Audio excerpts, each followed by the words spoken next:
Let's go.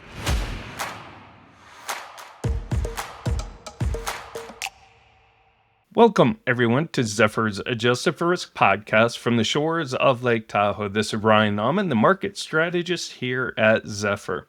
You know, whether you sit on the wealth or asset management side of investment management, creating content to highlight your thought leadership, your expertise is very important in order to connect with your current clients, attract new prospects, or just build your brand awareness. Well, I am very excited to have on an industry expert to talk about the keys to content creation and much, much more.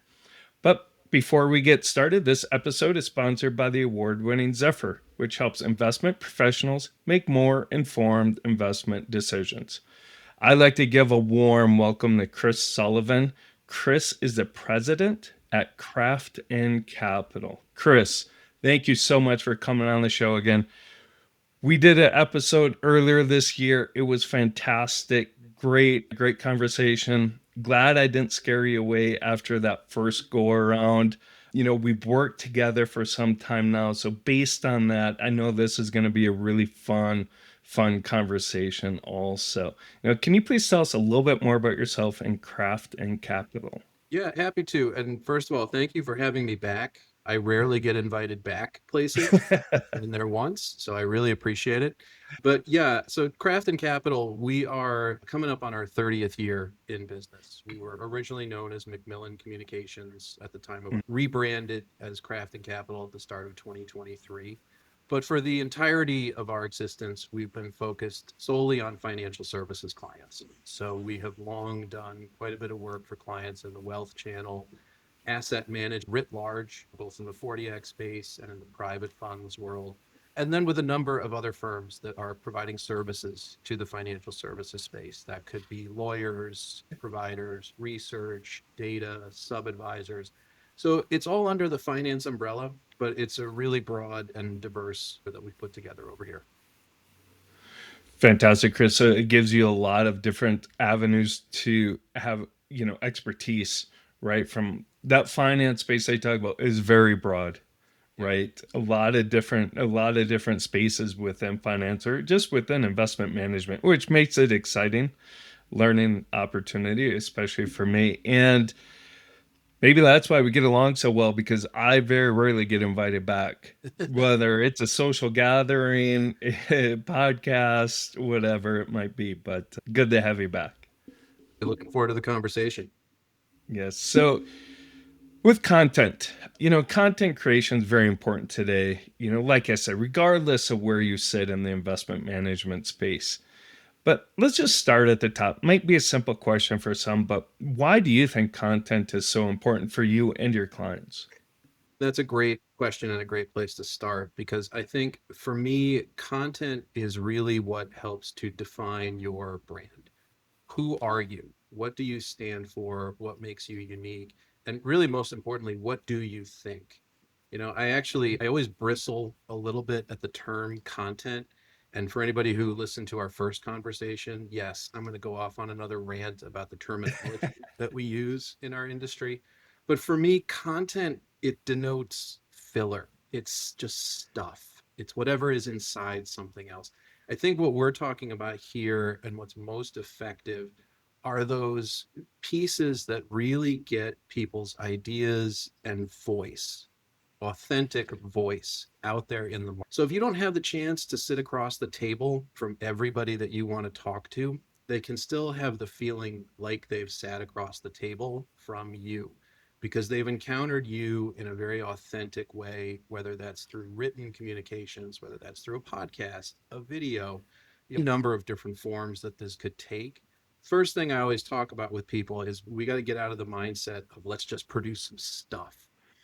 First, we've got to really arrive at who are you authentically, and then how can we capture that and package that, and then put that out into the world so that people are going to encounter it. Mm-hmm. Chris, that's fantastic. And that's one of the biggest obstacles I have in creating content. So yes, I have the podcast. Content. I'm going to leave. Come on. Or shall we say thought leadership? There we go. I'll go with that one. Thought leadership.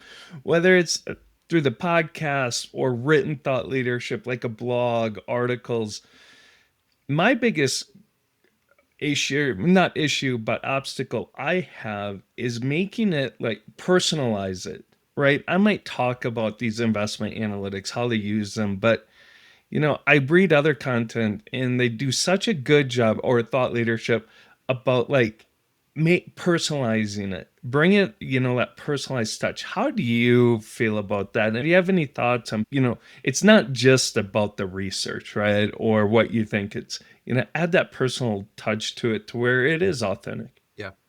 No, and I think, look, not to be cynical about it, but everyone's got research, everyone's got Yeah. opinions, everyone's got views. And I'll often wonder, does the world need another blog? Does the world need another thought leader? If you want the answer to be yes, you have to have a really solid understanding of who you are trying to connect with. It's so important to really define your audience, or in the case of a lot of our clients, your audiences, when you're thinking about the thought leadership that you want to produce. I'll give you an example. So let's say you're a wealth management firm and you are at a size where, yes, you have a significant client base. You obviously want to grow. You want to get new clients, maybe reach some new types of clients that you haven't engaged with before. That's two audiences, maybe more right there. Well, let's say you're also looking to grow in terms of your headcount or your geographic footprint. You want to connect with other advisors that you might want to bring under your umbrella or partner with. That's a completely different audience. It's going to require a completely different type of thought leadership. They're not going to care so much about your thoughts about things like how to save for college, how to buy a second home, how to set up a family office. What they're Mhm. going to care about is, how can I be a better advisor? If I'm a sole practitioner, why would I want to connect with a larger group? What are going to be the benefits for me, for my existing clients? Mhm. What doors could be open for me as a business person? So when you start thinking about, who are my audiences? Who am I trying to connect with? That's really a good place to start guiding how you're going to put it all together, what you're going to focus on, and how you're going to frame it. Then you can get into things like the delivery and what Mhm. forms your thought leadership is going to take. Yeah, great insight. And it's always a struggle for, it's like, does my audience, who is primarily financial advisors, a wealth management space, do they want to hear about what my son and I did this weekend? But sometimes it's like, I feel that brings a connection, Yeah. right? It's like, do they, I think, I don't think they want to, but a lot of times they do. I follow a lot of people that write really good blogs and they do bring that, personal connection to it, and it works. I think it's really easy to forget that at the end of the day, we're all people trying to talk to other people.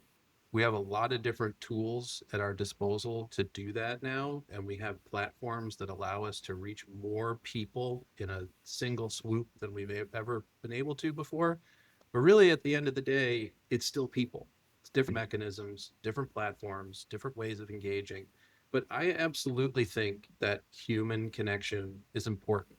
I will be very honest. I'm not sure I would tune in every week to the Ryan and Son podcast where you recap the weekend, but I love hearing about that stuff. I think it's great. We always, when we're getting to know a new client, we'll get into fact finding mode about them. And we'll say, yeah, I want to know your views on the markets. I want to know your views on portfolio construction.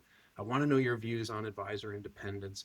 But do you have any fun hobbies? Is there anything in your background that's particularly interesting? I'll give you another anecdote. This is years ago, but we were getting to know a wealth management CEO. And to be perfectly candid, the conversation was dry. But it came out about 45 minutes in that in this guy's spare time, he was an extreme skier, jumped out of helicopters and skied down mountains where there were no actual trails to ski down. Yeah. You wouldn't have guessed it from talking with him. It's a fascinating detail. And it was the kind of thing, as a PR person, your antenna just goes right up.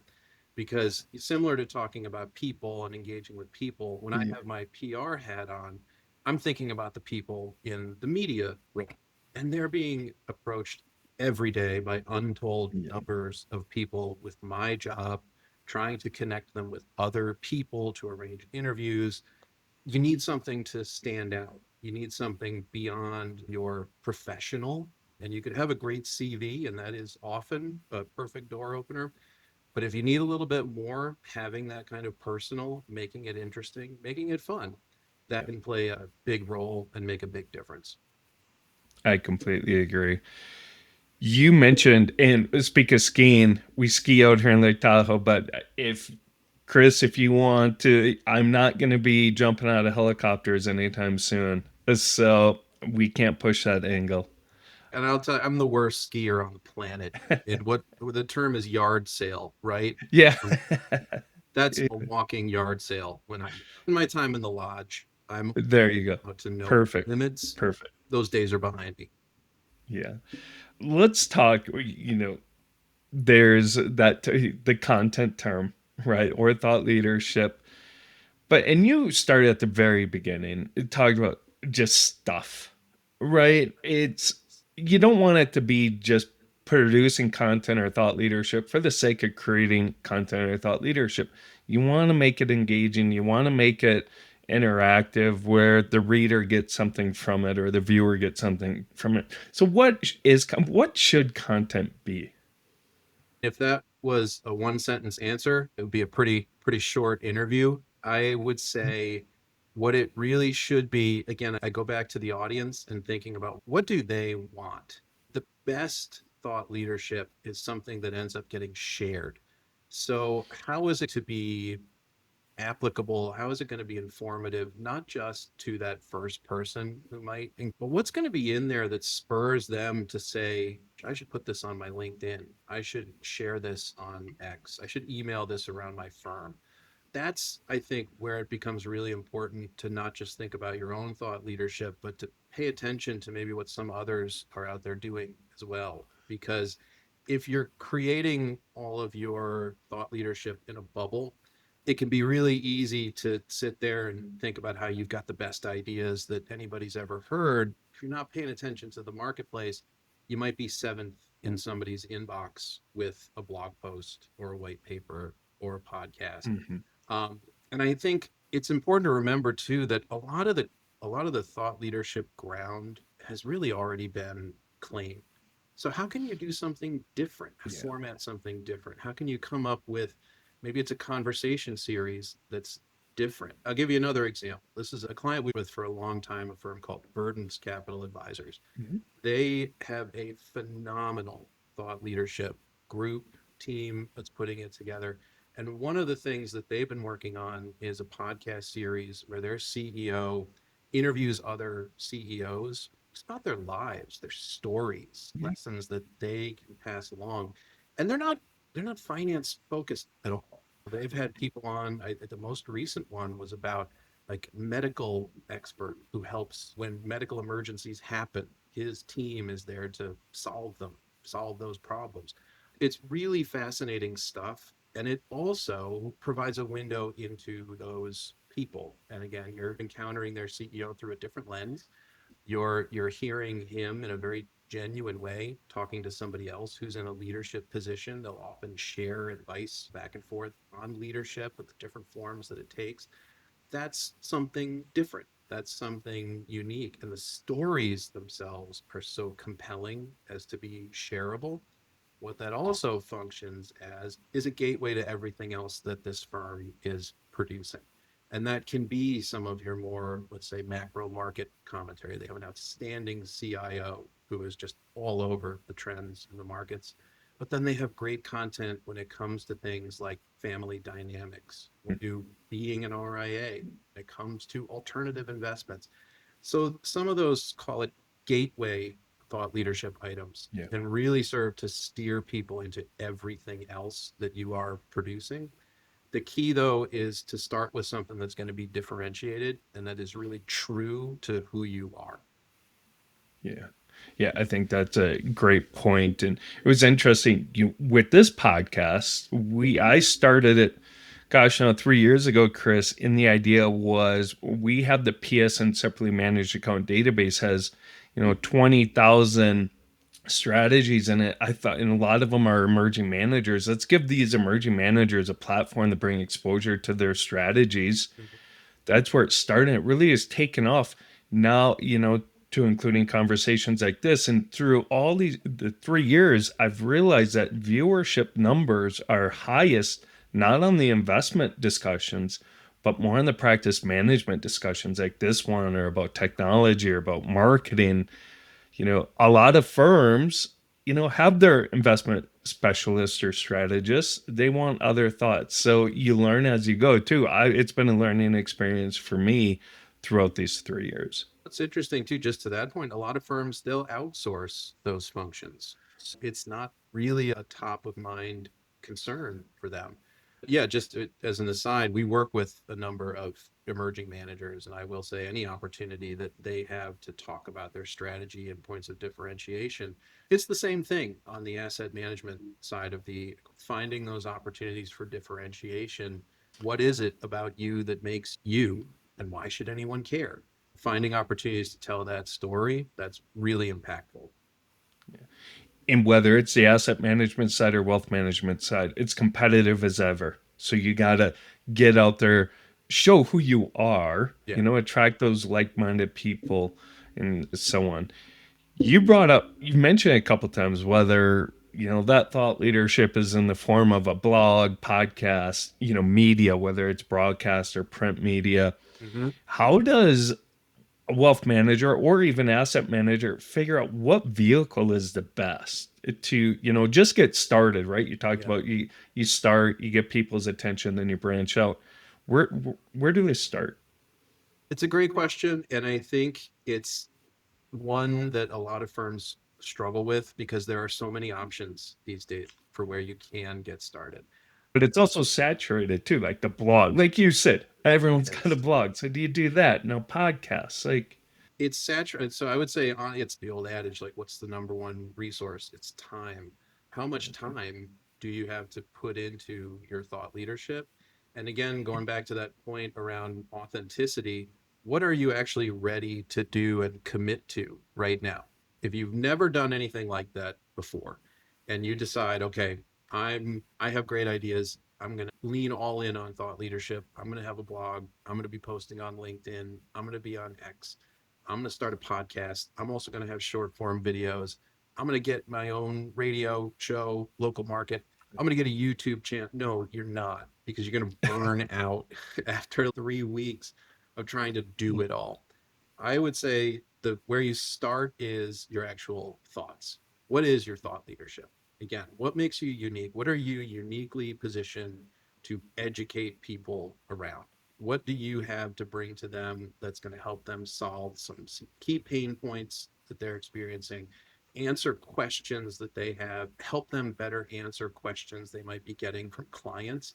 Figure out the thoughts first, then write them down. See how that goes. Maybe you're not a great writer, so then a blog might not be the avenue for you. Maybe it is some short form video. The thing I will say though about getting into any of that kind of digital, whether it's audio, video, whatever, you're going to need to be prepared to invest in it. You want this to look and sound professional. You're going to have somebody, or you're going to have to learn pretty quickly how to edit and get your graphics in there and get this ready to post and understand how that process works with the platforms that you want to use. That can also be very daunting, which is why I definitely recommend for people who are embarking on this, don't bite off more than you can chew right away. Don't expect to be a multimedia star in just a few weeks' time. Honestly, expect to have to put in some time to build an audience. Because to your point, the saturation issue is real. They joke about it in commercials for the big brokerages, right? They've got every broker on a podcast, and it's like a national ad campaign where it's a big joke because there are so many of them out there. So it will take time to break through. You should lean into whatever community, whatever audience you might have, and get that network effect working for you, which again speaks to who are you talking to, because the more you can engage the people who know you, who are likely to share what you're Mhm. doing, the more likely they are to do. And that can have that knock on effect where with each post or with each video or with each recording, whatever format you decide to start with, the audience will start to build. I it's akin to a lot of our clients are in the ETF space. It's kind of like launching an ETF. It's very Yeah. rare for an ETF to launch on day one and be a massive hit. This is a saturated product marketplace at this point. You've got to be able to stand out. You've got to be able to put in the time, build the narrative, be in all the places that you Mm. need to be to start to get those assets coming in through the door. It's rarely an overnight success story. Yeah. You're exactly correct, Chris. And great point. For me, it's about commitment, whether it's the blog, podcast, whatever vehicle it is. Once you start, you got to be committed, determining what's your frequency and cadence. For Yep. this one, it's weekly. Sometimes I think, oh gosh, I really got over my ski tips here on this one. For me, with the blog, with writing, I'm not the best writer. It takes me a while to write something, but I think it's important too, in addition to the podcast. So I don't do as many blog articles as like a podcast. Like you said, know your strengths. One of my favorite things about podcast and just thought leadership is over at it's a great use case is Ritholtz. The Josh Brown crew, like they were a wealth management firm, and now all of a sudden they're a media company. Yeah. No, They went all in. I don't have any kind of relationship with that team. I go to the conferences like just about everybody else that I encounter, but I will say their approach to thought leadership, I remember reading their blogs 10 years ago. They were early to the game, and sometimes that timing can make a huge difference. But I think also there's a lot of quality in what they put out. It's a lot of differentiated thought leadership. And in a lot of cases, back to one of our earlier points, it's fun. You can tell they're enjoying themselves when they're doing this stuff together. For some good examples about authenticity, I think there's a lot to learn from that use case. I do hesitate to put it out there as a case study. Do this and you'll have the same results. Because the caveat there is, and also build a time machine, go back to 2014 and start around then, you're going to be in business. Yeah, Sometimes the exactly. timing, you got to work with what you got and you got to start with where you're at. Yeah, I completely agree. And I still don't understand how they can do their day jobs with all the thought leaders. I don't know how they do it. They've got a team. There you go. Most of us don't have a big team to do the editing. So it goes back to what do you want to be? What do you want the thought leadership to be? Who's your audience? And just the level of commitment. Because I I'm a one person podcaster for the most part, and it is a commitment. It's fun, but you gotta know what you're getting yourself into Yeah. for Yeah. sure. Absolutely. You mentioned social media, whether it's TikTok or Instagram. Everyone's like, Ryan, are you a TikToker? It's like, no. Do I look like a TikToker? Instagram, that X was really popular for a while, and then obviously you have LinkedIn, Facebook. Should firms consider posting content across all of them?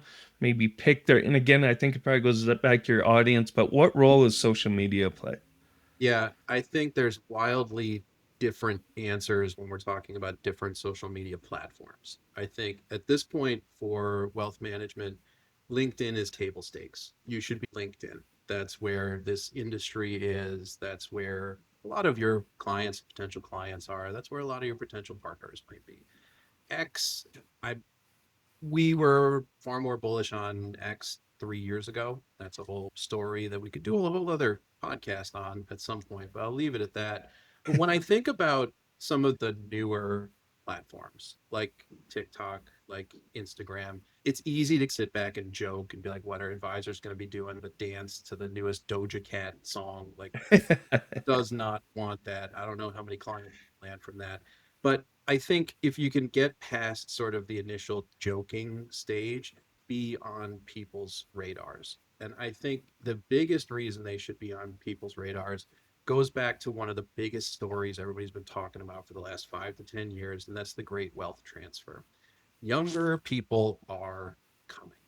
They are already here in a lot of cases in terms of being the primary client contact for wealth managers. They live a digital life. So, with that in mind, if you're not at least thinking about making an attempt to meet them where they spend most of their time, it comes back to their perception of you. I doubt that there are any clients that would say, my advisor's not on TikTok, so I'm going to make a change.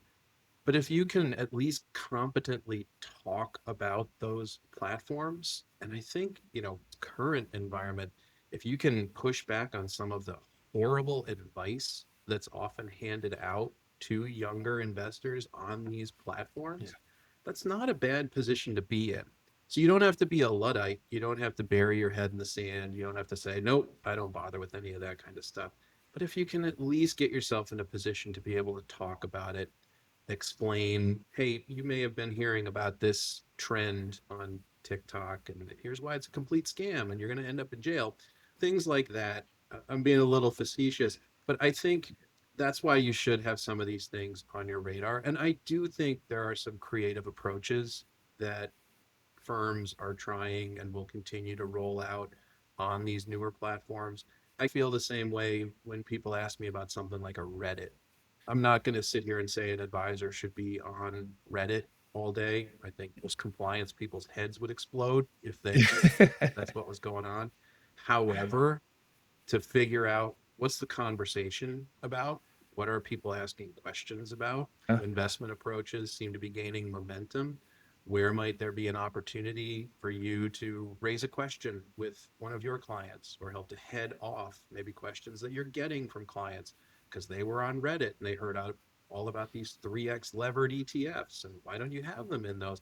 You can at least be a little bit prepared for what the marketplace, particularly these younger investors, are thinking and doing and talking about. And I will say, just to close the loop on Reddit, I think the average Reddit user, Redditor, there's a bit of a misperception about just how YOLO they are in the way they approach investing.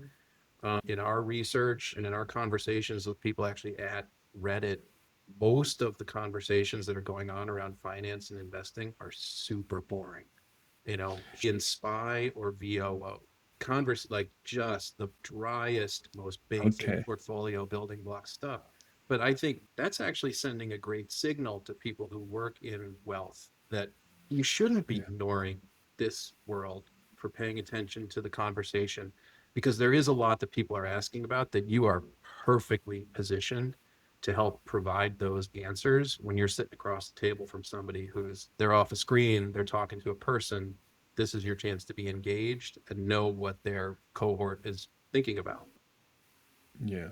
Chris, that's a fantastic point about Reddit. I didn't really think of it that way. Norm, you're exactly right. Reddit scares me in terms of being active on Reddit, but it's a great source of insight and information just to, I guess, lurk, right? And what are the trends out there? Because then it also could lead to different ideas for thought leadership, Yeah. right? Okay, this is trending on Reddit. I want to connect to maybe that younger generation. Maybe I should do a blog or something, thought leadership on that piece. And you could also think of it for maybe if your existing clients are still a bit older, they have kids, maybe those kids are getting older.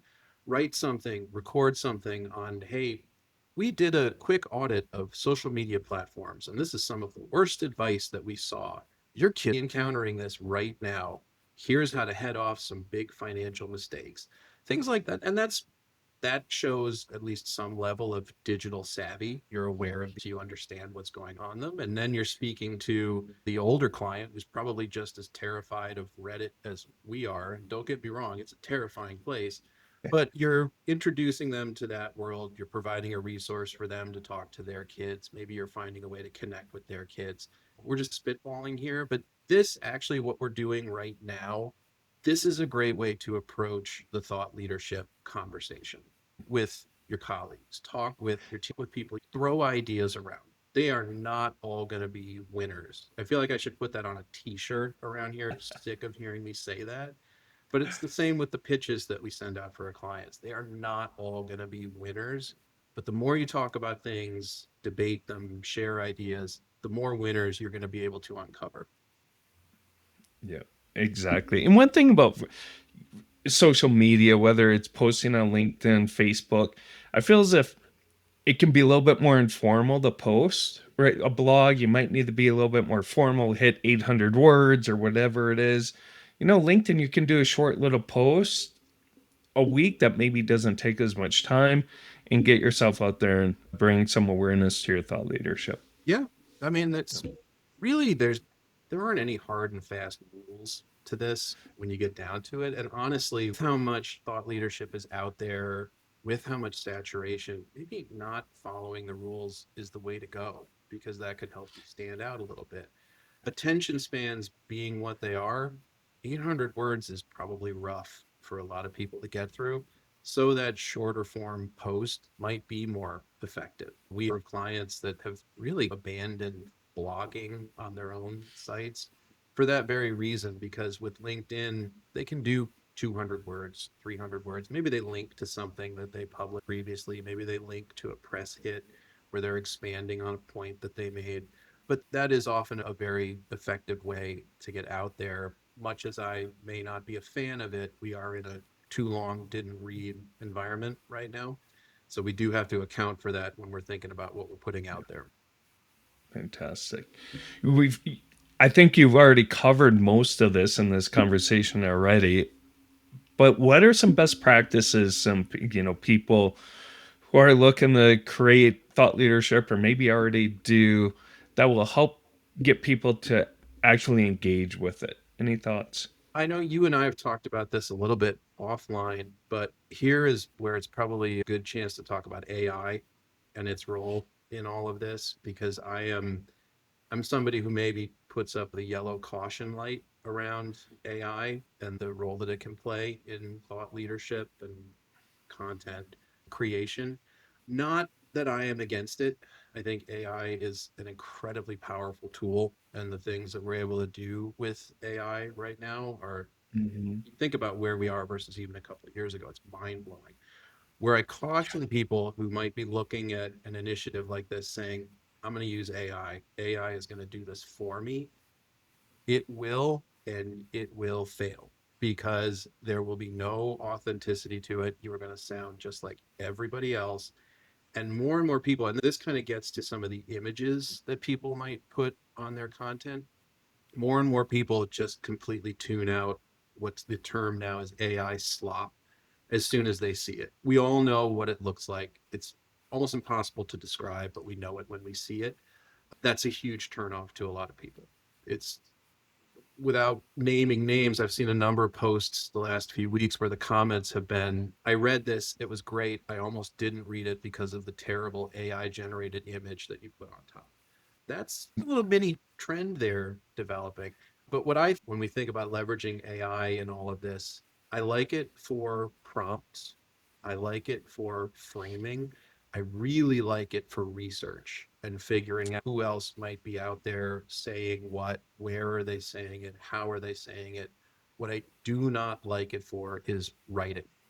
AI should never replace us as the final of what our words are going to be. I have always said, and I know I sound like a complete snob when I say this, but for me, if you can't write, you can't think. And if we give up our capacity for writing, how much of our capacity for thinking are we going to give up? That actually really scares me. It's a whole other podcast episode we could do. I think that's now two episodes that we're talking about putting together. But I think it's really true. It's worrisome when I encounter people who let AI do everything. I think there's real importance, again, to that human element, because at the end of the day, we are producing this thought leadership because we want to get a reaction from people. We're not yet at the point where it's have your AI talk to my AI. Maybe we'll be there in a year, who knows? But we're not there yet. And so I think if we go too far in the direction of removing the person, then you're not, it's going to stand out for the wrong reasons. I'll put it that way. So there are some very forward looking firms that are using AI in some really powerful ways when it comes to thought leadership and in other areas of their business as well. But I would never suggest just hand the keys to Yeah. AI and assume that you're going to be successful, because in all likelihood, you're not. Yeah. That's a great point, Chris. And it goes back to our initial conversation at the beginning about being authentic, right? You rely on AI, well, chances are that personal touch that you could add to your writing goes out the window. I use AI. I use AI. I'm going to use AI to edit this and put it out there. A little different way of using AI. But how I use it, like I said, I am a one person research team here at Zephyr. So I use AI to help come up with ideas, right? Or, some trends, and then I'll write that in. So I think, like you said, there's great ways of using AI, but do you want to use it to completely rewrite or write an article? People see right through that. Yeah, and I Yeah. think that's a great example. You're using AI to save yourself time, to make yourself more efficient, to help you move this process along so that you can hit your deadlines, get everything done that you need to do. You're not using AI to say, okay, what should Chris and I talk about today? Chat, GPT, give me answers. That's not the involvement there, but it's a really important tool that's making your life easier on a number of different fronts. That's awesome. I have no problem with that whatsoever. Yep. And that's why I think AI should be in the conversation here as one of the tools that you have at your disposal to be more effective. Yeah. You're exactly correct. Let's finish this conversation off, Chris, which really is near and dear to your heart, PR. Yes. Where does PR fit into this whole thought leadership creation, content creation? Yep. You know, I love it. We probably wouldn't be connecting if you weren't on the PR side, and how well you've done helping me and this podcast and your clients. Where does it all fit in this whole conversation?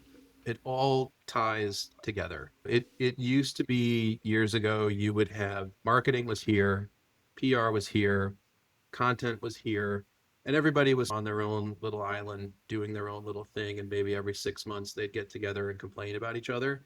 As that was a pretty bad model. So now they all really tie together. It's like gears in the same machine. They're all turning, but they're all helping turn one another. So for PR, when I think about content, thought leadership, for us, in a lot of ways, that's the fuel for what we're doing. That provides us with real insights into what our clients have to say, how they're saying them, why they're saying them. And it gives us a really simple means of putting those ideas in front of journalists, pundits, influencers, whatever you want to call them, who we want to get some time with. We want to leverage platforms. We want to put our people in front of those folks so that we can reach their audience. Having really strong thought leadership, often in a few different formats, can be very powerful. It can also help when we're trying to get some of our clients a little bit more multimedia in their PR outcomes. If we can point a producer to some videos that our client has done, if we can point a key podcaster to some other podcasts that they've appeared on, you can show a bit of a body of work and say, this is somebody, this is how they come across. They present themselves very well. They have a great personality.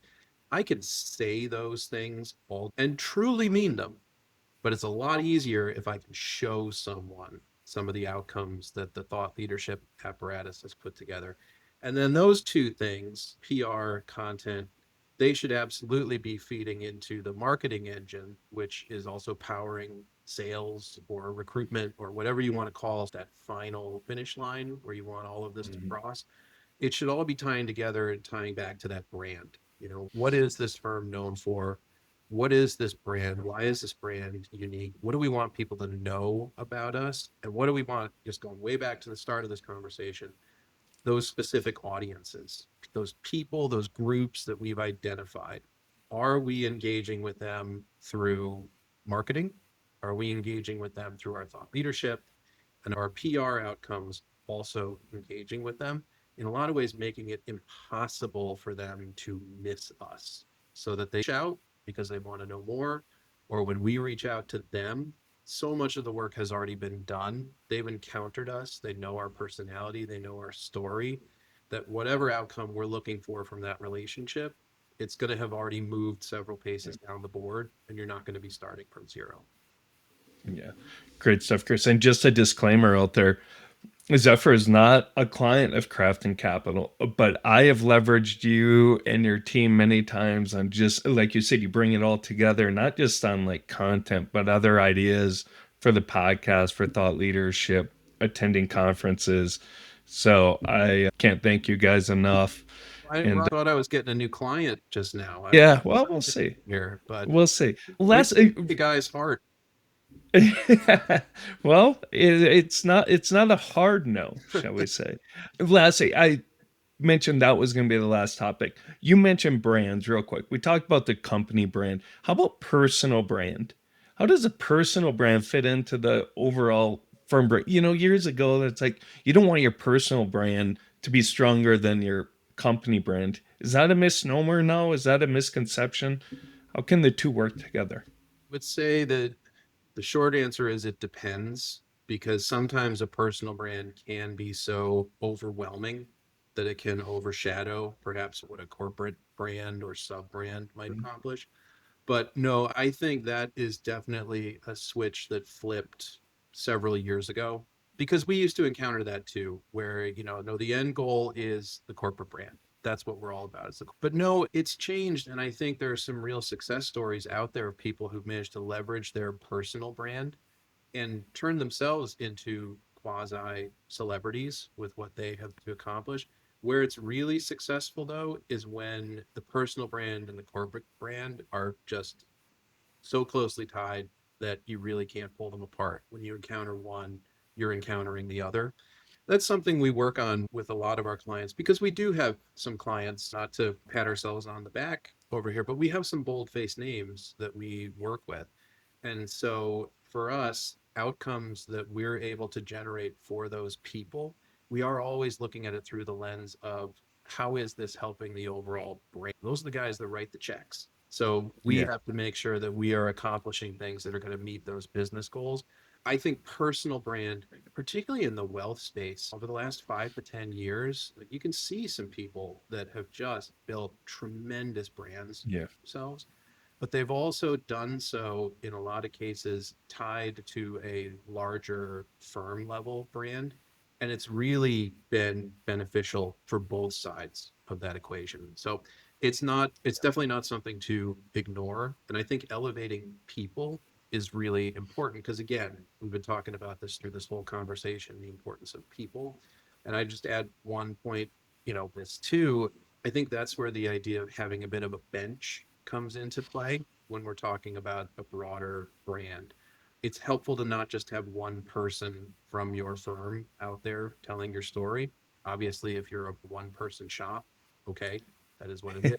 But if you have a team, take a hard look around that office or around that, who's there that might be able to be elevated as a thought leader. Maybe there's somebody who they have a different take, or they're from a different generation, from a different background. They're going to help show the marketplace the depth of your team, the depth of your thinking. And it is tough when you have a firm where they do a lot of things, but one person is talking about all of those things. If you're a master of all, are you really a master of none? Give people some lanes, get some people out there. It also, again, I could talk about this forever. That can be really helpful with retention when you have people the chance to shine. People like that. Yeah. People want to be out there. And so sometimes in this world that we're living in, where thought leadership is so important, allowing and helping some of maybe your junior team members to build their personal brands with an eye towards your overarching brand, that can be beneficial for a number of different reasons. Wow, Chris. Fantastic conversation. Really fun. I knew it was going to be after, the conversations we've had in the past, the episode we did in the past. Thank you so much for coming on the show. It was a lot of fun. I learned a lot. Know our audience will too. Where can our audience get more information about Craft and Capital? Yeah, thank you again. I really appreciate the opportunity. I've enjoyed this conversation like I've enjoyed our past discussions as well. For anybody who is interested in learning more about us, we are at craftandcapital.com. So not with the ampersand, with the actual word and. And I am also on LinkedIn. If you just search Chris Sullivan, Craft and Capital, I should be the first one who pops up, or else that's going to look really bad for my personal brand. Yeah. But I'm very active on that platform and always happy to talk about this stuff. I think so much of what's going on right now is so fascinating, but at the same time, so overwhelming. I'm always in chatting with people about what they're doing, what their questions are, how we might be able to help, or just how we might be able to maybe point them in the direction of something that could help them out. Yeah, fantastic, Chris. Thank you again. And thank you, everyone, for listening to this episode of Zephyr's Adjusted for Risk podcast. You can watch all of our other episodes on the Zephyr YouTube channel as well as on Spotify. And please remember to subscribe to that YouTube channel on Spotify and give us a follow on LinkedIn. Thank you very much and have a great rest of your day.